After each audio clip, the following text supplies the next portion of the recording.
শনি রবিবার মানেই কিন্তু বাজার করার দিন। যারা বাইরে থাকে তারা এটা বেশ ভালোই বোঝে।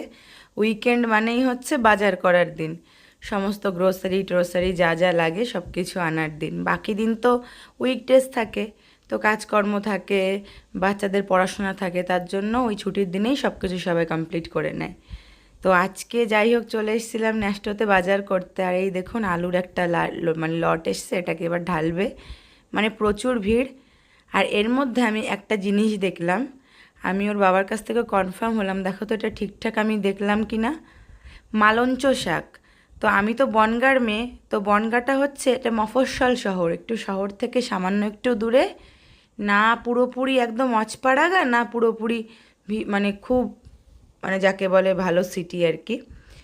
তো যাই হোক, আমি একটা মনোরম পরিবেশে জমি জমা দেখে আমি বড় হয়েছি।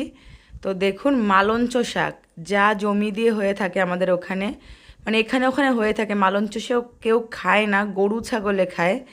সেই মালঞ্চ এখানে 26 দিরহাম করে দাম, বুঝতে পারছেন? 26 দিরহাম মানে হচ্ছে, মানে 26কে 23 দিয়ে গুণ দিন কত হয় আর কি। তো ভাবা যাচ্ছে প্রায় 500 টাকার উপরে মালঞ্চর দাম। এই কল্পনার অতীত না এই জিনিসটা, যা কেউ খায় না আমাদের ওখানে, গরু ছাগলে খায়, সেই মালঞ্চর এখানে এত ডিমান্ড। আর এই অ্যালোভেরা দেখুন আমার ব্যালকনিতে কত হয়ে রয়েছে, এও সেই 26 দিরহাম করে দাম। কি জানি বাবা কারা কেনে এগুলো।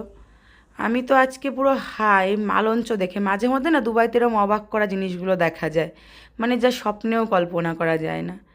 যাই হোক, হয়তো বেশি বড়লোক মানুষের হয়তো এগুলো হয়তো স্ট্যান্ডার্ডিটি বলতে পারবো না। যাই হোক, সবাই ভালো থাকবেন, দেখা হবে কোনো পরবর্তী ভিডিওতে। Bye bye.